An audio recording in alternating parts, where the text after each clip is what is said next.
बिल्लाहि मिनश शैतानिर रजीम बिस्मिल्लाहिर रहमानिर रहीम। अॼु जी ही असांजी जेका ऑर्गेनाइज़र पार्टी सिंध यूनाइटेड पार्टी तरफ़ां असां ही प्रेस कॉन्फ्रेंस कई पिया।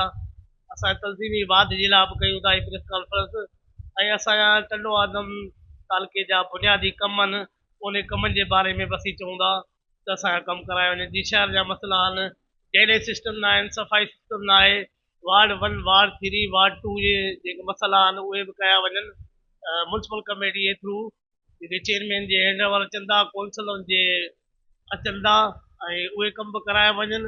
ऐं असीं ऑर्गेनाइज़र पार्टी जेका असांजी आहे इहा सिंध यूनाइटेड पार्टी इहा पंहिंजी वाद जे लाइ जखा जोड़ी जे लाइ बि असां प्रेस कॉन्फ्रेंस कई आहे ऐं बुनियादी मसइलनि में असीं आवाम सां गॾु आहियूं ऐं असीं चऊं था त हीउ जल्द खां जल्द म्यूनसिपल कमेटी तरक़ियाती कमनि में करे। गोल चक्रे खां वठी हर साल ते मसइलो थींदो आहे, पाणी बीठल ई बीठल हूंदो आहे। इहो असांजो मुतालबो आहे, इहो जेको गोल चक्रे खां वठी मदीना कांटो आहे उन जो ड्रेनेज सिस्टम ठाराए वञे।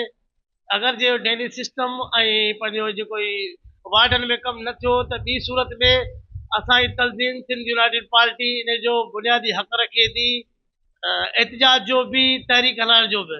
असां 10 ॾींहंनि जी या 12 ॾींहंनि जी चऊं था चेयरमैन खे त हीउ कमु जल्द मां जल्द कराए वञे, पार्टी खे इतमाम में बचियो वञे त हीउ जीअं अॻिते कोई अहिड़ो को माशरो को जो बुनियादी हक़नि जे हिसाब सां या तहरीक जे हिसाब सां हलियो वञे। असीं चेयरमैन खे हिन जी अपील बि कयूं था ऐं चऊं था त हीउ कमु कराए वञे।